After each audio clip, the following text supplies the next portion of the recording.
and welcome to this week's edition of ETV News. I'm Danny Fountain. And I'm Zach Watson. A number of United States Supreme Court justices look to be in favor of an argument that Abercrombie & Fitch were discriminatory against a Muslim teenager. Samantha Eloff argues that Abercrombie & Fitch dismissed her because her headscarf did not coincide with the company's dress code. Since the incident, the company has changed their policy on headscarves while still fighting the case in court. Eloff's case, which was brought by Equal Employment Opportunity Commission, argues that her headscarf collided with Abercrombie & Fitch's East Coast style. The U.S. court will seek the answer whether or not a prospective employee must ask for a religious exemption. You may have seen or heard about the recent blockbuster titled American Sniper, which is an autobiography of U.S. Navy SEAL named Chris Kyle. Well, this week a man named Eddie Ray Ralph was sentenced to life in prison without possibility of a parole for the murder of Chris Kyle and his friend Chad Littlefield. Ralph shot both men in the back at a shooting range as they were unloading their weapons.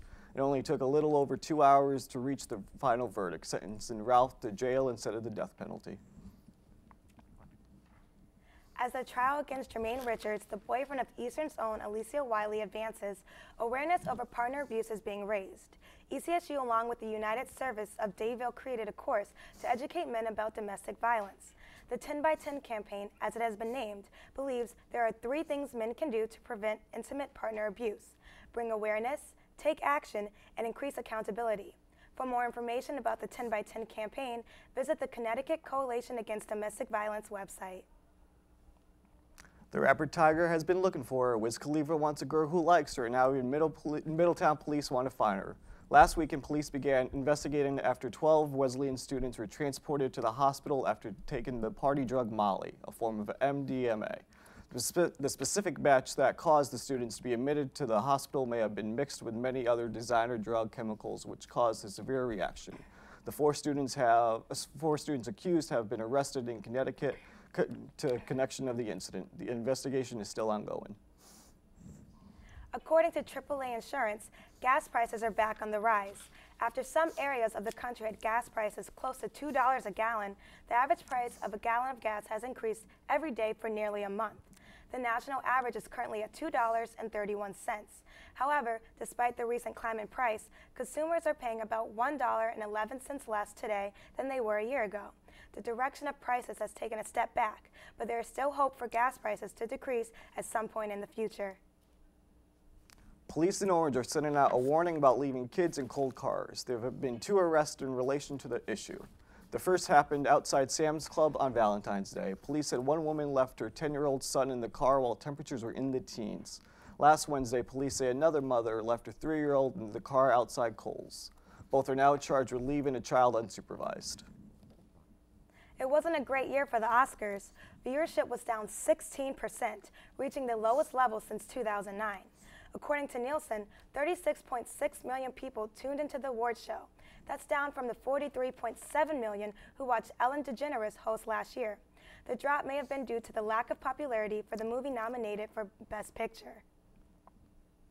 Minnesota man Alan Zared lost his eyesight due to a degenerative retinal disease, but was finally able to see his wife of nearly 50 years for the first time in a decade. Zarad, who is 68 years old, was able to lay eyes on his beautiful wife Carmen thanks to a bionic eye, which is a pair of dark glasses with a camera near the bridge of the nose that is used for blind people. Alan said, "Obviously, I'm not able to see the details and facial fractures and so on, but just being able to acknowledge my family's presence, not only by sound, but also the image I get, is pretty exciting." Both Alan and Carmen shedded many tears of joy during this emotional but happy experience. If you're planning a trip to SeaWorld in Orlando, listen up. Some changes will be going into effect. As of yesterday, you can no longer feed the dolphins. Instead, you will soon be able to buy 10-minute packages that include petting the dolphins and taking photos with them. That will cost you about $15 and will start next month. You may remember an 8-year-old made headlines after getting bitten by a dolphin. With all the snow we've gotten this year, many New England residents wish they could ship it somewhere else. That's exactly what Boston resident Kyle Waring is doing. Waring is bottling 16-ounce containers of snow and selling them to warmer places for a mere $19.99. Waring's company, which has now become known as Ship Snow Yo, also offers 6 pounds of snow for $89. The company has sold over 130 containers, and Waring has already joked about setting other seasonal items like the fall foliage. We'll see how long this will last with the seemingly never-ending winter. After 7 hilarious seasons, NBC's Parks and Recreation finally came to an end. Fans gathered around their televisions on Tuesday, February 24th, to watch the emotional series finale. Viewers were able to see the futures of beloved characters Leslie Knope, Ron Swanson, Andy Dwyer, and the like. The finale premiered less than a week after the death of 30-year-old Parks writer Harris Whittles. Respectfully, the final episode was dedicated to his honor. Seasons 1 through 6 are available to stream on Netflix, and Season 7 is available to stream on NBC.com. And we'll be right back with this week's editorial.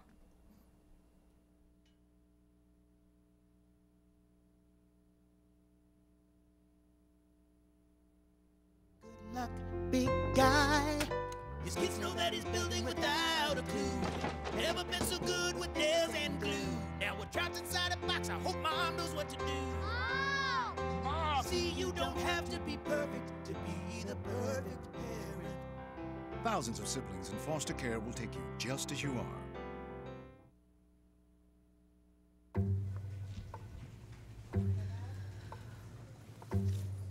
Please have a seat. I'll be honest. Your resume is not what I'm used to. I know.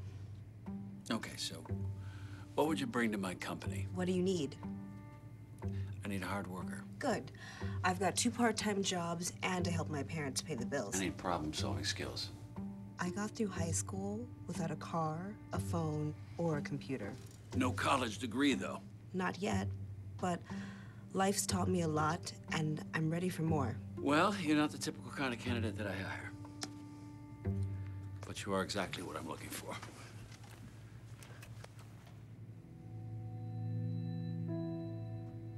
Your company could be missing out on the candidates it needs most. Learn how to find, cultivate, and train a great pool of untapped talent at gradsoflife.org. Hart, what's going on? I'm leaving. Why? What did I do? Not enough. You constantly ignore me. You barely eat anything healthy. You're half as active as you used to be. The pressure is just too much. I quit. Okay, I get it. I'll do better. Just please, don't leave. Okay. But remember, if I go, you go. Listen to your heart. Don't let it quit on you. Uncontrolled high blood pressure could lead to stroke, heart attack, or death. Get yours to a healthy range before it's too late.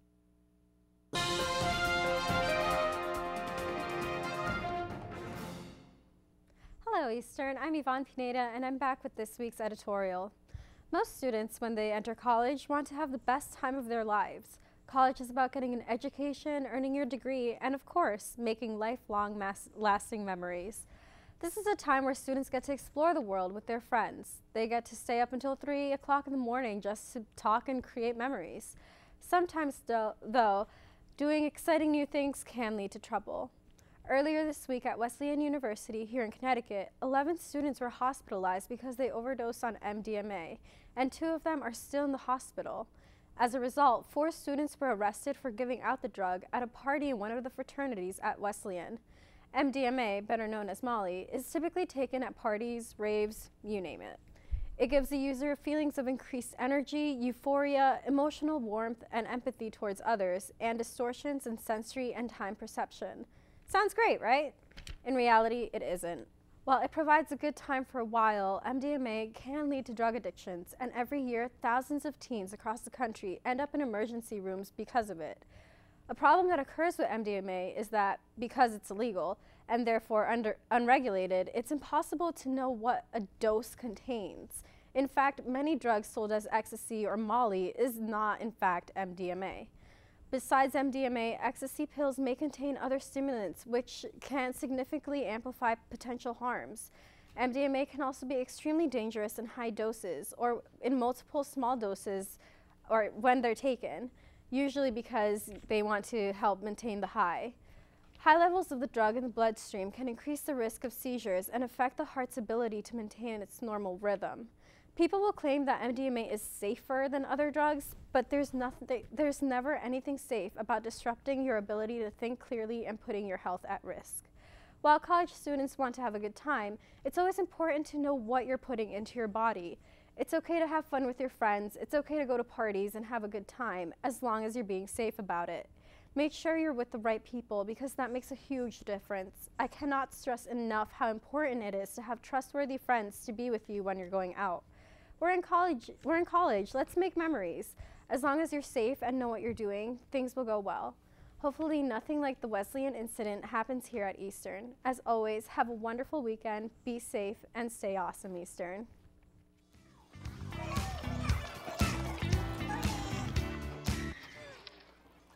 Looks like it's done.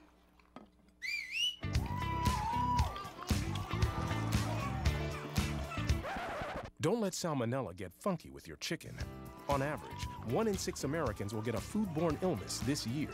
You can't see these microbes, but they might be there. So learn the right temperature to cook each type of meat. Keep your family safe at foodsafety.gov. How can I help my daughter with her reading?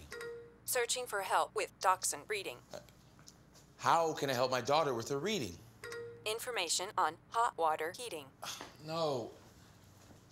Sarah's bright, but when she's reading, she has trouble sounding out the words. World music, playing track now. No. Let me try.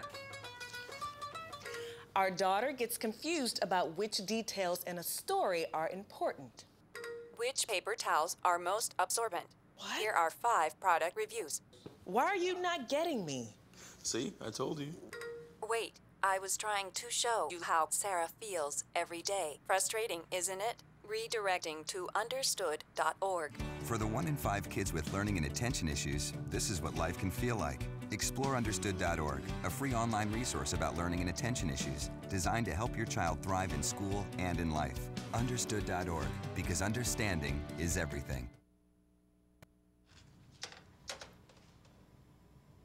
Wow, these are really good.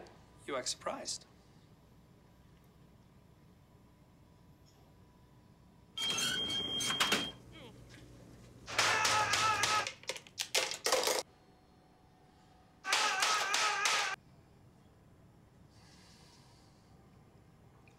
Practice makes perfect. You don't have to be perfect to be a perfect parent. There are thousands of teens in foster care who don't need perfection. They need you.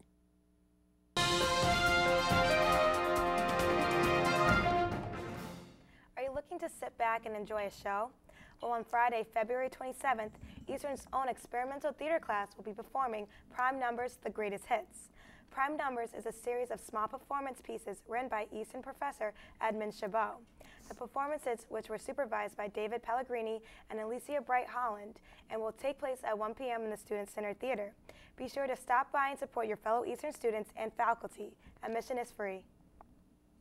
On February 25th, Eastern held its annual Dr. Martin Luther King Jr. Distinguished Service Awards. Sponsored by the Intercultural Center, these awards are designed to recognize members of the community that effectively demonstrate the ideals that Dr. King lived by. 3 individuals were recognized: Eastern student Jonah Craggett, Eastern mathematics professor Anthony Adu, and Reginald Hales, professor of the Inquirer and News newspaper. ECSU senior Jonah Craggett was recognized for his excellence as resident assistant in Noble Hall. Craggett also gave a heartfelt acceptance speech in which he outlined his motivation for the things he does, saying, quote, "I dedicate this award to my late brother, Jacob Craggett. Everything I do for him and for young children of color everywhere. Not only do your lives matter, but they are worth so much more than you can even comprehend." Seniors, the end is almost here. Wednesday, February 25th was the first of many events being held for seniors before graduation. The class of 2015, hosted by Jim Spinato, an R-rated hypnotist, while they sold shirts as well as accepted donations for Eastern's High Five fundraising tradition. If you missed this event, don't worry. There will be many more opportunities in the coming months for you to celebrate with your fellow seniors, including a senior brunch, a senior trip, and a senior reception. Be sure to attend and celebrate the past 4 years. If you rely on the store's Willimantic bus service, listen up because some major changes are coming your way. This week, the Windham Region Transit District held 2 public hearings on proposed service reductions for the store's to Willimantic bus service. The proposed reductions have not been released yet, but an agenda released before the meeting suggests the route could be eliminated altogether. If you stop by Schaefer this weekend and notice it's been covered in graffiti, don't be alarmed, it wasn't vandalized. It's Akis Gallery's latest exhibition. The 6 artists who are creating the entitled Aerosol Evolution will begin work on Saturday morning and continue work until Sunday. The goal of the exhibit is to show that graffiti can be positive, dynamic, and progressive. A live feed of the exhibit will be available online. The exhibit will be open to the public from March 5th until April 16th. Are you a graduating senior this year that is looking forward to moving on to a master's degree here at Eastern in either accounting, education, or organizational management? If you are, then the Graduate Division Open House on March 24th will surely lead you into the educational path you're looking for. The open house will be held from 5:30 to 8 p.m. at the J. Eugene Smith Library in the Johnson Room. In order to attend, you need to RSVP by March 13th, and the open house is free and open to anyone that is interested. Wednesday night marked Eastern's Writers Guild's first coffee house of the semester. Students had the chance to read poetry, short stories, and even sing. The event was a success with a great turnout that filled the Students' Dinner Cafe. Eastern Writers Guild announced that the next coffee house will be next month. Writers and musicians, be on the lookout. One of the best parts about spring semester is the spring concert. Last Friday, CAP announced that the spring concert artist will be T-Pain. T-Pain is a R&B singer with many hits such as Buy Your Drink and Bartender. The concert will be held in the Geisler Gymnasium at 7 p.m. on Sunday, April 26th. Tickets will go on sale March 30th. This event is open to Eastern students and the public. On March 3rd, Males presents the Gentleman's Auction. Males will be hosting a pageant and an auction to raise money for the organization and to provide the Eastern community with a fun, respectful, and entertaining show. The pageant will contain an introduction of all members, a talent and skills section, a questionnaire, and lastly, the auction. This event will take place at 7 p.m. in the Betty Tipton Room. On March 4th, CAB at the Intercultural Center will be hosting Around the World in 60 Minutes. This event will take place in the Student Center lobby where there will be food samples from different countries, activities, and chances to learn about new places. This is a great opportunity for Eastern members to get a different taste of different cultures. This event will start at 6 p.m. On March 7th, Males will be hosting their 3rd annual All-Star Basketball event. There will be competitions of 1-versus-1 tournaments, 3-versus-3 tournaments, a dunk contest, and a 3-point contest. There will be first-place prizes for each competition. This event will take place in the Geisler Gymnasium and will start at 5 p.m. When presented with the task of performing children's theater, Alice is an obvious choice, said theater lecturer Lenore Grunko of ECSU, who directed Eastern students in the performance of Alice's Adventures in Wonderland from February 18th through the 22nd in the Harry Hope Theater. Most people are familiar with the story of Alice in Wonderland and rather reading the original book by Lewis Carroll or seeing the film adaptation. Nonetheless, each adaptation is unique with the intent to perform in a play that elementary schools were intended to attend. Grunko decided on Alice because, quote, we all need to learn about her fear, her bravery, and yes, even her foolishness. And now, joining us with weather is Matt Malillo. How's it looking out there?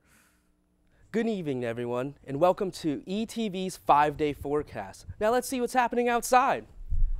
Thursday's going to be partly cloudy with a high of 25 and a low of 7, but that wind chill is going to make it feel in the negatives. Come along Friday, we're going to have some sunny skies with a high of 27 and again with a low of 1.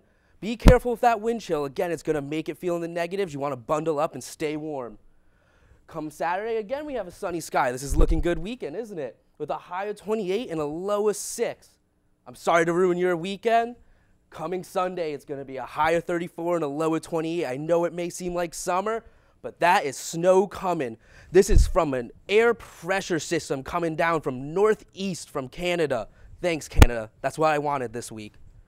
Come Monday, though, it's going to be partly sunny skies. Hopefully that sun can come out and melt some of that snow. It will be a high of 37 and a low of 14. But if the snow does start to melt, please be careful while driving because those low weather temperatures will make it icy out there. That's all I have for you tonight. We'll be right back after these short messages with Bobby Reed in this week's sports update. every day across America. Excess food is gathered by a network of good people at local food banks, giving hope to millions of children who struggle with hunger. They've earned their wings, and you can too. Together, we can solve child hunger. Support Feeding America and your local food bank at feedingamerica.org.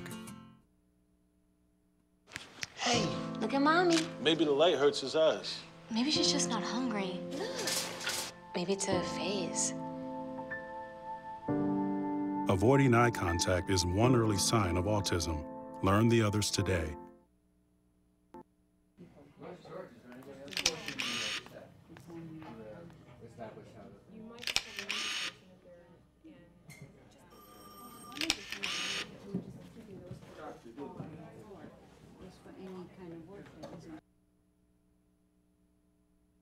No more pencils, no more books. No more teachers, dirty looks. School's out for summer. School's out forever. School's out with fever. School's out completely. What this place needed was better graduation rates. So we worked with schools like Henry Ford High, and now they're up 18%. And it can happen in every place.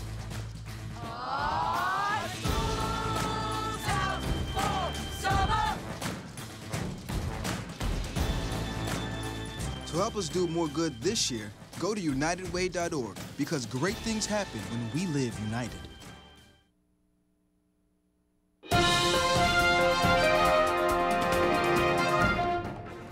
Good evening, my name is Bobby Reed and this is your sports update. In their last game of the regular season, Eastern men's basketball hosted Southern Maine. With a 67-53 win over the Huskies, Eastern set a program record of 21 wins for the regular season. Tuesday night was the beginning of the 2015 Little East Conference.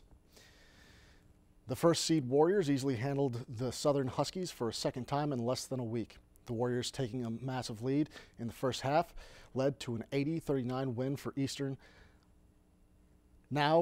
Eastern will now head to the semifinals and take on Keene State at 5 p.m. Friday in the Geisler Gymnasium. You can visit www.littleeast.com for all tournament scores and updates. Eastern women's basketball ended their regular season on a high note, earning a 56-41 win over Southern Maine this last Saturday. This win, combined with Keene State's defeat of UMass Dartmouth and Ecosier's loss, gave the Lady Warriors the 1 seed heading into the conference tournament. Eastern hosted the Plymouth State Panthers in the first round on Tuesday, with the Lady Warriors easily defeating Plymouth 77-37. They advanced to the semifinals of the conference to meet Keene State on Saturday at 5 p.m. in the Geisler Gymnasium. Eastern men's lacrosse had a shaky season opener this last Wednesday when they faced the Stevens Ducks. Eastern was unable to close the gap the Ducks set early on. A final score of 16-7 gave the Ducks their 8th straight win over the Eastern Warriors. On March 4th, Eastern men's lacrosse will travel to Babson Park, Massachusetts to take on the Beavers.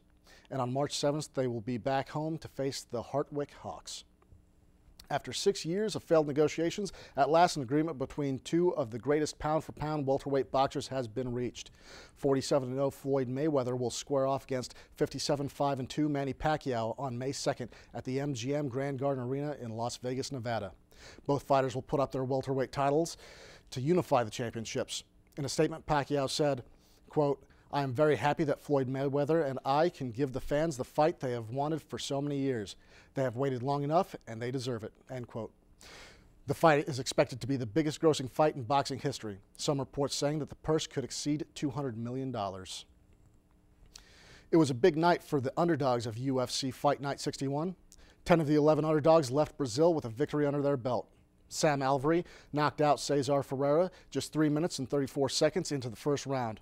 A hard-fought 3-round bout saw Michael Johnson earn a unanimous decision against Edson Barboza.